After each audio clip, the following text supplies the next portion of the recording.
Hello, everyone, and welcome back to the Tent of Abraham. I'm Tamir Kreisman from Jerusalem, Israel, and we continue with David, King Messiah. This one is called Let Us Make Man. Genesis 1:26. And God said, Let us make man in our image after our likeness. Naaseh Adam in the Hebrew. This was said for David. In the book of Sefer HaPliyah, the Book of Wonder by Rabbi Avigdor Kara, which was dictated by Elijah the prophet, regarding this verse, he said, Let us make man, Naaseh Adam. The rabbi asks, what is Adam? He answers, this is David. And what is David? Asks the rabbi. As Elijah answers, he is Mashiach. And what is Mashiach? Elijah said, and my servant David is their ruler forever. As said in Ezekiel 37:25, and they shall dwell in the land that I had given to my servant, to Jacob, meaning the land of Israel, wherein your forefathers lived, and they shall dwell upon it, and they and their children, and their children's children forever. And my servant David shall be their prince forever. So it is said that Adam reincarnated into David, and David grabbed a hold of the crown because his name was in there. We're going to discuss that in a minute. And that same Nefesh will descend to save Israel, and that is Mashiach as hinted in the name Adam, Aleph Daled Mem, Adam David Mashiach. And a new Nefesh will descend with him, meaning not one that has been reincarnated, but one that has been waiting for almost 6,000 years, created for specifically this purpose. The soul of David. David has a very high soul, obviously, and it was finely refined in the most awesome way. This is according to Rabbi Chaim Vital in the Gates of Reincarnation, as he brings forth a verse from Isaiah 26:9. Nafshi viticha balayla afulchi bekirbi ashacharecha. With my soul, with my nefesh, I longed for you at night, even with my spirit within me, ruach, spirit within me, I beseeched you. For when your judgments come to the earth, the inhabitants of the world learn justification. Like we said, David's name is already in the crown. What does this mean? Song of Songs, Dodi. My beloved, Dodi is David, Daled Vav Daled. In the Zohar, Parashat Vayishlach, it says, this is why the Holy One, blessed be He, created the Garden of Eden, so that He could place in it the soul of David the king. David merited 5 levels of the soul. The 5 levels of the soul are Nefesh, Ruach, Neshama, Chaya, Yechida. Nefesh, that's the lowest. This resides in the body, specifically in the blood. That's why it says the life is in the blood. That is, the nefesh is, it doesn't say the chaim, it says the nefesh specifically is in the blood. So that's the nefesh. Then the next level up, you have ruach, spirit. But also, ruach means wind, arba ruchot, the 4 winds, right? Because it has similar characteristics, spiritually speaking, as there is ruach tov, ruach ra, all different kind of spirits, like the wind, this way, that way, or the other.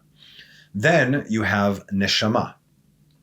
This is the middle of it all, right? The heart of it all, but it does not reside in the physical world. It's more like a Wi-Fi connection.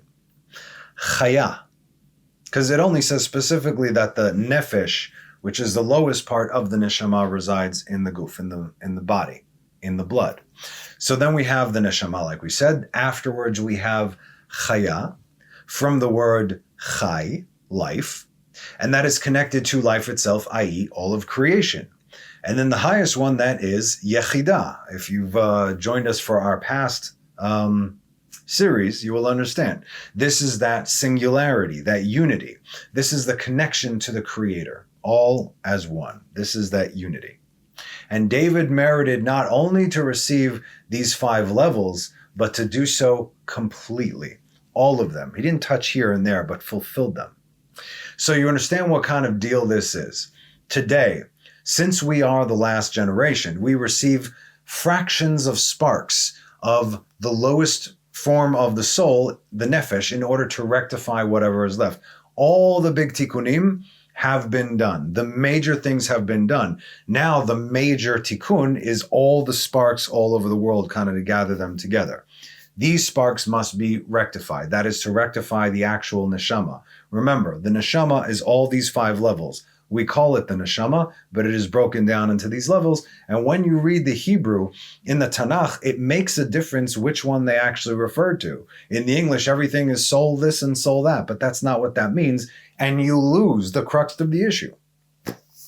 So the higher souls of each generation, the great righteous men and women, most of whom we don't even know their names, they likely have the nefesh, ruach, and neshama, meaning all 3 of them. And depending on their spouse, they may receive the 4th level of chaya. I heard this was what the Rebbe from Milubavitch said. He goes, I merited the nefesh, ruach, neshama on my own, because he was who he was. But by the merit of his wife kind of joining forces over there, he merited the chaya and even the yechidah. Man cannot be alone, right? Okay. So, Rabbi Yaakov Abu Chatzera, if you haven't heard of him, he's the grandfather of the great Baba Sali. He himself, who is this guy? You're going to know who he is. The story of the flying carpet, that's this guy for real. It actually really happened. It has been documented. Yeah, flying carpet, no joke. So, in his book, Sechel Tov, written by his son, Rabbi Israel Abu Chatzera, he says, David Melech Israel Chai V'Kayam, right? David, king of Israel, lives and is present. This is the David Melech Israel, that song also, like we said, corresponds with the 5 levels of the soul. So again, David Melech Israel Chai V'Kayam, Nefesh Ruach Neshama, Chaya Yechida. Watch this. David, that is the nefesh. As we know, it represents malchut, kingship, as in the physical world, lowest plane down here. Melech, king, that is the ruach, which engulfs he who is the master of his limbs and controls his body. Then we have Israel, neshama, as in the neshama of Israel, aka Yashar El, God is just, God is straight, God is righteous. That's our name. Chaya, right? Chai, Chaya. David Melech Israel Chai, Chai, Chaya.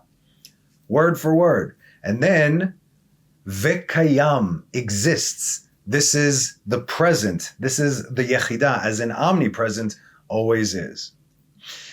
And one for one, David Melech Israel Chai Vekayam, Nefesh Ruach Neshama Chaya Yechidah, matches perfectly. David even references this singularity, this yechidah, in Psalms 35:17 in the Hebrew. Of course, there's nothing for you there in the English. I'll read it to you in English. O Lord, how long will you look on? Return my soul from their darkness, only one from young lions. Okay, see, it says soul. Watch what it says in the Hebrew. Adonai, kama tireh hashiva nafshi. Doesn't say nishmati, nafshi. Misehem mikfirim yechidati. Yechidah, singularity, this unity. My only one from young lions? What? Did you get that at all? No. Okay. Adonai, right? The lower aspect, Aleph Dalet Nun Yud. This is when we refer to the 4-letter name of God, the Yud Kei Vav Kei, we say Aleph Dalet Nun Yud, the way this one is spelled, right? We don't even try to sound it out. We're not idiots. Let them do it. The lower aspect of the name of the 4-letter name of God are these 4 letters. That's why in certain Sidurim, you're going to see them kind of fused together, and is a very specific way to say it. Also, if you say one name, you could focus on another name. It draws different powers. In any case, like we said, the lower aspect of the 4-letter name of God from this plane where our nefesh resides, going all the way up to yechidati, my singularity, as in the yechidah, the unity of my soul. So going through all 5 levels, this is what David was saying. The Ramak, Rabbi Moshe Cordovero, in Pardes Rimonim, wrote that the neshama comes from bina, supernal understanding. The ruach comes from tiferet, from splendor. The nefesh comes from malchut. The Chaya comes from, Malchut is the kingship on the bottom.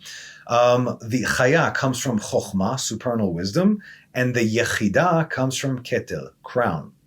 This also coincides with the four-letter name of God. Like we said, you have the Pinta Yud, the tip of the Yud, because it's 4 letters. So where do we have 5 aspects in 4 letters? When you write the Yud, there's a little, we call it a little chupchik, the little tip squiggly on top of the Yud. That is referring to Keter, crown. Then the Yud itself is Chokhmah, then the Hey is Binah, then the Vav is Tiferet, and then the last Hey is Malchut. According to the writings of the Ari, 5 people merited these 5 levels, and each had their own addition to the collective. We have David, who merited the Nefesh, Elijah merited the Ruach, Moses merited the Neshama, Adam merited the Chaya, and King Mashiach will merit the Yechidah. In other words, King Mashiach from the spiritual aspect is part of that Yechidah, but again, has to still fuse with the physical man. So it says in the Zohar, in Genesis, regarding Genesis 1:24, where it says, Vayomer Elohim totzi haaretz nefesh chaya lemina. And God said, let the earth bring forth living creatures. But it says nefesh chaya, a living nefesh. So you have a nefesh and you have a chaya. You have 2 specific parts of the soul over here that are lost by reading the English. Nefesh chaya, a living nefesh, is not written for no reason, for it has the same numerical value as King Mashiach. Melech HaMashiach, 453. Nefesh chaya, 453. And that is David's direct connection between the nefesh, which resides in the ground, in the earth, also Malchut, as in Totze Haaretz, let the earth bring forth, from the lowest point, the nefesh, all the way up to Keter. You see? Incredible. Now, when did David merit to receive this Yechidah, this highest point of the soul possible? The same time when all righteous men are at their highest and purest moment, right upon their deathbed, right before they're about to leave this world, between this world and the next. See the blessings of Abraham, Isaac, and Jacob, Moses, and now also David. Or take a look at the death of Rabban Yochanan ben Zakkai, the things that he sees. We gave a class all about it in Calling All Jews, I believe. As a righteous person is about to leave this world, again, a righteous person is about to leave this world. That means they know when they're leaving the world. God is giving them that grace period so that they could command what comes next. They could get their house in order. This is a tremendous amount of chesed to do this, to know, obviously, no, God's not going to tell you long before, but when you're getting close, you know, okay, it's time to get my affairs in order, call my students, call my family, and this is what's what. Okay, so it is this physicality that is actually essentially holding them back, right? They're about to be. It's almost like the Force, right? If you strike me down now, I will become more powerful than you can imagine. That's exactly it, because we're stuck in these meat sacks, for lack of a better word. But once this is done, what's holding the neshama of a tzaddik back? Nothing really. But while they are in between worlds, they are given a brief chance to see beyond the veil and either bless or instruct their students and their loved ones on how to proceed. Rabbi Betzalel Ze'ev Shafrin, in his book Shelot V'Tshuvot, Questions and Answers, he says that David merited singularity on the day he passed, specifically at that very moment, right? Right at that moment. He even prophesied about this moment, David did, right? The moment of his death in Psalms 104:29. You hide your countenance, and they are frightened. You gather in their spirit, and they perish and return to their dust. Tastil panecha yevahalun, tosef rucha migaveun, ve'el afaram yeshuvun. And all this comes from one of the holiest prayers we pray on Shabbat and on holidays, as well as special occasions. And this is how it begins. Barchi nafshi et Adonai. Adonai Elohai gadalta meod hod ve'adar lavashta. Ote or kasalaman, ote shamayim kayiri'ah. My soul, bless the Lord. Barchi nafshi, barchi. May my... Again, the way the tenses are written in Hebrew, it's backwards, but barchi, levarech, to bless. Nafshi, my nefesh, will bless. Not my soul, my nefesh will bless. God, the four-letter name of God. My God, you are very great. You are attired with majesty and beauty. Hod v'adar lavashta. You enwrap yourself with the light like a garment. You extend the heavens like a curtain. How could David know this? How could he see this? That is usually, by the way, from learning all the things that we have learned, or at least that I've learned. I don't know that I've necessarily shared it here, but people do. What actually, that moment of death, what removes your soul from your body? If you are a righteous person, it is the Shekhinah that is revealed to you. In other words, now you see the truth, and that's it. You're done. Just like God told Moses, you cannot see me, you cannot see my glory, and no man could see my glory and then live. You could see my glory afterwards, but not in this world because it's too powerful. The soul cleaves to it. The soul immediately jumps out because that's where it wants to go. Someone who is not a righteous person, how are they taken from the world? They get shown the angel of death. And from that fright, it's a very, they say spiritually speaking, it is beyond what we could possibly fathom in this world, is when the soul leaves the body of a wicked person, or when a wicked person dies. Even if they're not, they don't have to be like, oh my goodness, just those moments, because we don't understand how long it actually is or the kind of impact it has in the spiritual realm. I mean, we do, but again, these are things that should not share here anyway. So we're not sharing them, just telling you what's up. Okay, so this is what's going on. How did David know this? This was through prophecy that he wrote this down, and obviously it's David, so these things are for real. The rabbi says that David gladly and sternly gave over his nefesh for the unity of God's name. In other words, go ahead. And due to this, he merited the highest madrega, the highest level of that which man can receive within his physical lifetime by truly beholding the magnificence of the Holy One, blessed be he. And that was it. You can't live after that. It's not a bad thing, but what a way to go, just like Moses. His soul predates creation. What? The soul of Mashiach, who is David, has been prepared before creation to be the culmination of the salvation of Israel and the rectification of all of creation. There's a lot of Asians and nations, I know. Okay. In Psikta Rabati 34:6, it says the following regarding Psalms 71:20. This reads, Asher hir'itani, tzarot rabot v'ra'ot, tashuv techayani, u'mithomot ha'aretz tashuv ta'aleni. Now, it's written actually in the plural form. In other words, hir'itanu techayenu. Techayeni is revive me. Techayenu, meaning us. So we'll read it in English, we'll continue. That you showed me great and evil troubles, but rather you showed us great and evil troubles. You will revive me again, but rather you will revive us again. And from the depths of the earth, you will again raise me up, or rather raise us up. Okay. So I find that the very pinnacle of creation. And when I say creation in this aspect, I mean reality itself. Not like, okay, here's the globe. I mean all reality. This reality in all its spiritual aspects. Before anything, there was that thought that manifested. This is what we're talking about. That moment. Look at the last two classes, I believe, in the previous series, the governance of time. We know this because this is where we have to get to. From that point on, that's already the 9th and 10th millennia. But before that, leading up until that point, that's this point right here. Okay? So we're talking about not just the created world as we know it. So from the very beginning, this is where King Mashiach was born. That soul was created as he came up in thought before the world was, as it says in Isaiah 11:1. Now I'm going to read this in English and I'm going to read this in Hebrew. And a shoot shall spring forth from the stem of Jesse, and a twig shall sprout from its roots. So I'm here to tell you, this does not say that. In Hebrew it says this, Veyatsa choter migeza ishai v'netzel mishoshav ifre. It does not say vayetze, and a shoot shall spring forth.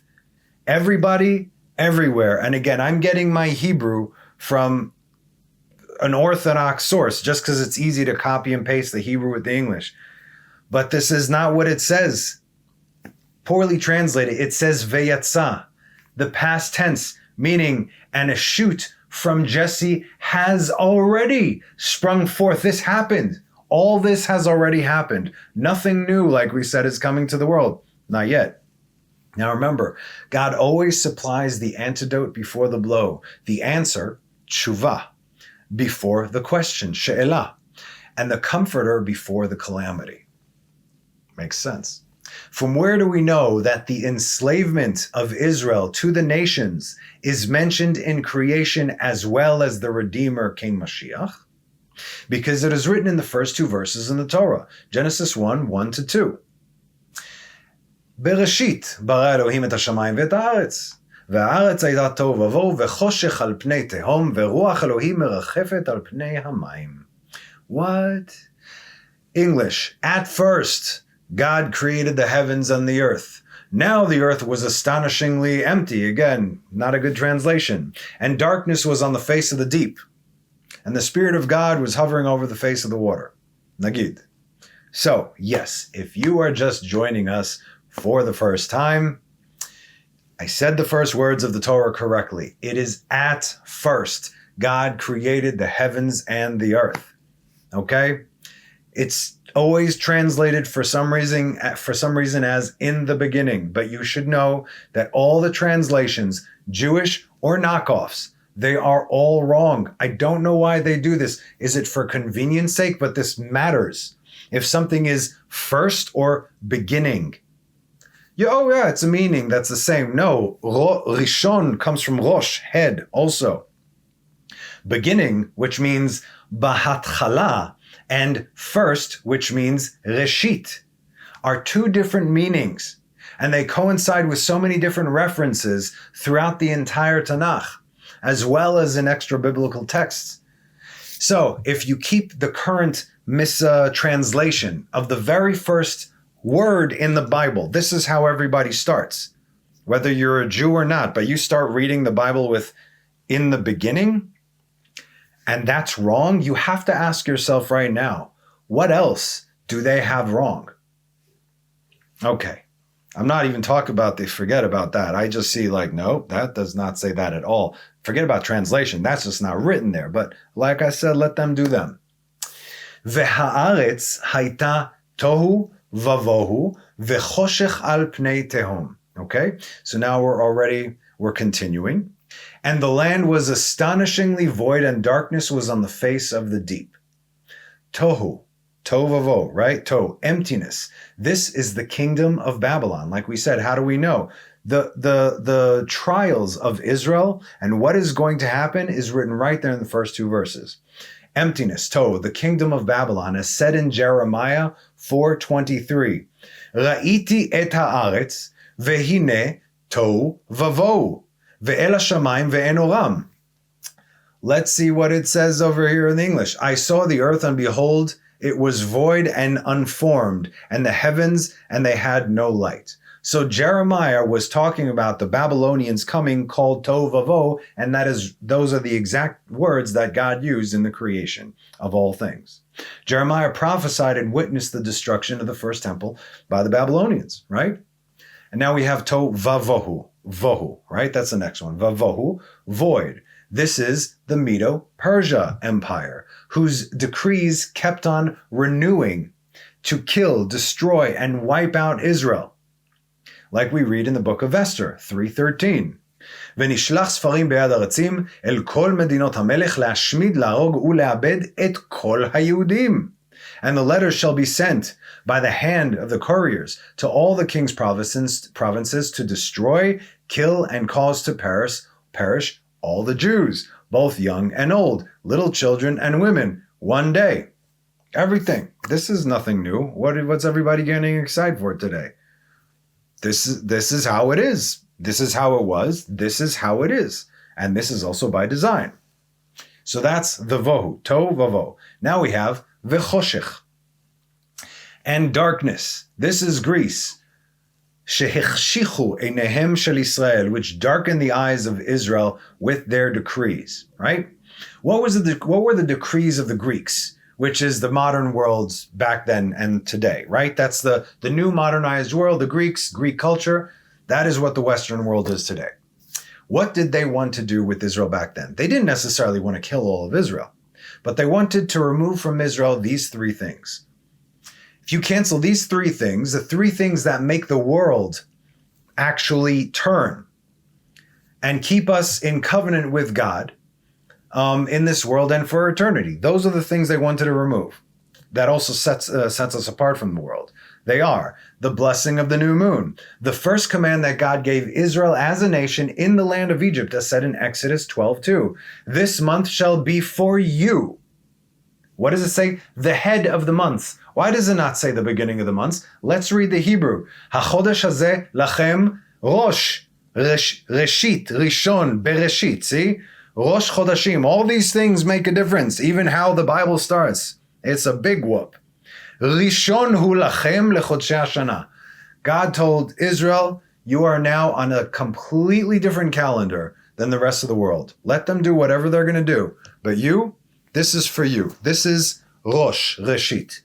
2, circumcision. As said in Genesis 17:10, this is my covenant, which you shall observe between me and between you, said God to Abraham, and between your seed after you, in other words, your direct descendants, Abraham, that every male among you be circumcised. Okay? And 3, Shabbat. As said in Exodus 31:16-17, thus shall who? The children of Israel observe the Sabbath, to make the Sabbath throughout their generations as an everlasting covenant.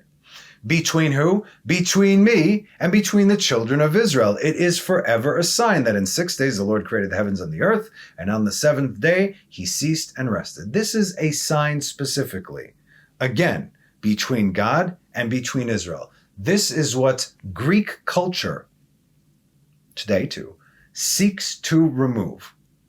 These three major mitzvot are what separate Israel from the rest of the nations, and the Greeks, as the world today does not want to wipe us out. No, they don't want that. They want us to accept them, their culture, their language, into the League of Nations, so long as we live like them. Not kill us, but to make us lose faith. That is even worse, because this is just a body. But if we give up on that which actually God said, this is between me and you, and we forego it, that's so much worse. This is Greek culture in a nutshell. The commentary in Psikta Rabbati goes into much greater detail regarding these commands and other things that are happening out in the open today. But that's not the focus of this class. And finally, the fourth and final kingdom, Al Pnei Tehom, upon the face of the deep, or upon the face of the abyss. In other words, it's so deep, I cannot see the bottom. I can't see the end. Just like the long and final exile, which we are in, 2,000 years and counting. That is the wicked kingdom of Edom, the current system governing the world today. This is what Greece and Greek culture fused into, right? It was Babylon fused into Persia, and then Greek culture was adapted by the Romans. So the Romans, it's essentially Greece and Rome combined. Okay? And today, this is the Western world led by the New Republic with the Golden Eagle. Okay. And David saw these kingdoms, how they came with force and might upon Israel, enslaving them. So he began to wonder regarding them when he said, back to our verse in Psalms 71:20, that you showed me great and evil troubles, but you showed us great and evil troubles. But you will revive us again, and from the depths of the earth, you will again raise us up. So here we have up, down, right? Up. Now it's important to note, we might read this verse in the singular tense like we said, but it's actually written for the collective. That you showed us great and evil troubles, you will revive us again, and from the depths of the earth, you will again raise us up. This speaks to us as individuals, also regarding Mashiach, and Israel as a collective, also regarding Mashiach. That being said, tsarot, troubles, rabot, plural. Specifically, plural means more than one, two. Babylon and Greece. Veraot, and also plural, these are evil, right? Medo, Persia, and Edom. After which he says, you will revive us, techayenu, again, and from the depths of the earth you will again raise us up, ta'alenu. Revive us from the first, from the enslavement in Babylon. Raise us up once again from the second, from the enslavement of Medo-Persia. Revive us from the third, from the enslavement of Greece. And because of the length of this exile, which we are currently in, at the tail end of, from the depths of the earth you will again raise us up from the fourth, from the enslavement of Edom, Rome. And from where do you say that from the beginning of creation there already existed King Mashiach? That is, in verse 2, now the earth was astonishingly empty and darkness was on the face of the deep. Here we go. Those are the 4 exiles. And now, and the Spirit of God was hovering, right? And what is the Spirit of God hovering? Veruach Elohim merachefet. As a result, that comes after 1, 2, 3, 4 exiles.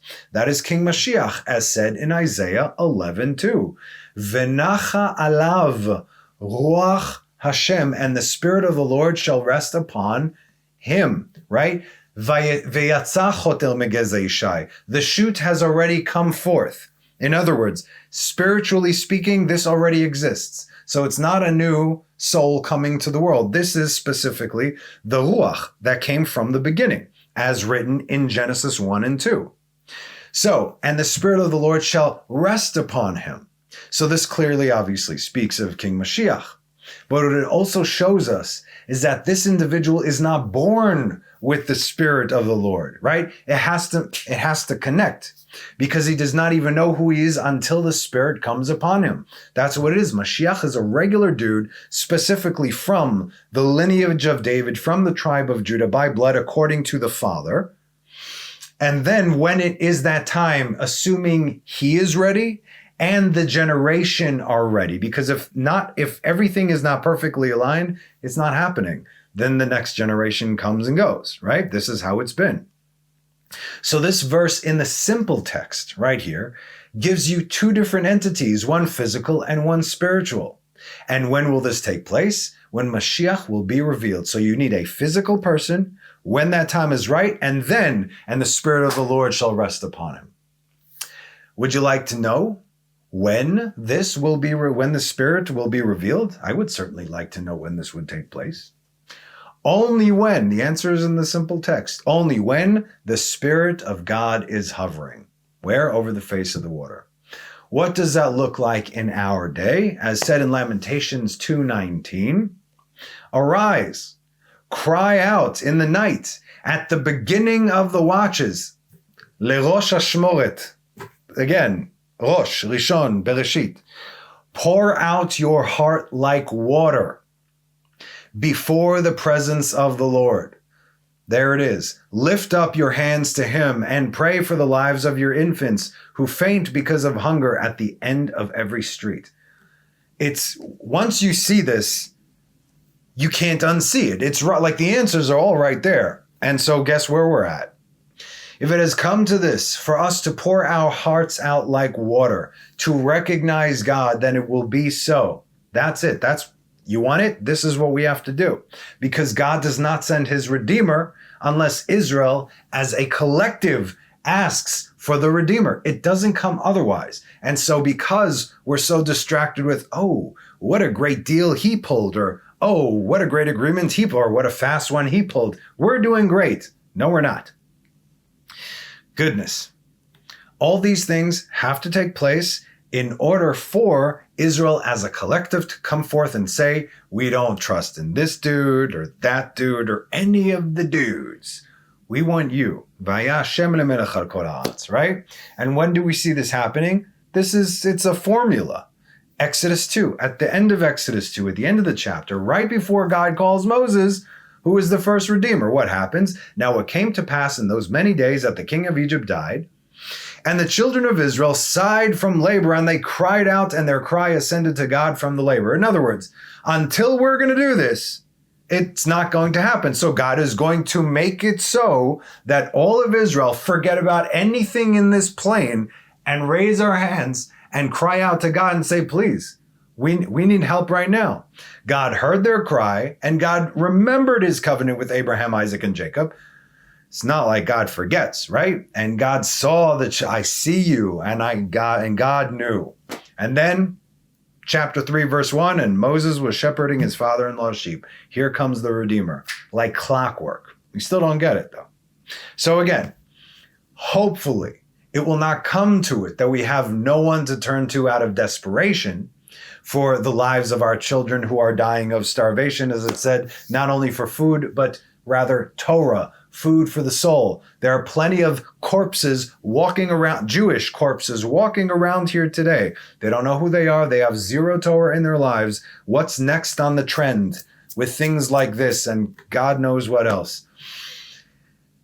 Greek culture. Okay. But regardless, however it may happen, whenever it does, and it will be God himself who will console us. As said in Isaiah 51:12, Yea, I am he who consoles you. God, who are you that you fear man? Who will die? Oh, and the Son of Man, who shall be made as grass. You see, no man. This is only God and not man, any man, not even King Mashiach, because that is not his job. Remember, we do not learn from them who Mashiach is. We're learning here who our books, our writings, the original, say who Mashiach is and what his job is. Stick around if you want to find out. So we will, of course, continue to get into this, but for now, for today, that is our class. So as always, I do hope you enjoyed it. Thank you for joining me. Have a meaningful fast today on the 10th of Tevet. Have a wonderful rest of the week and have a Shabbat Shalom. Bye-bye.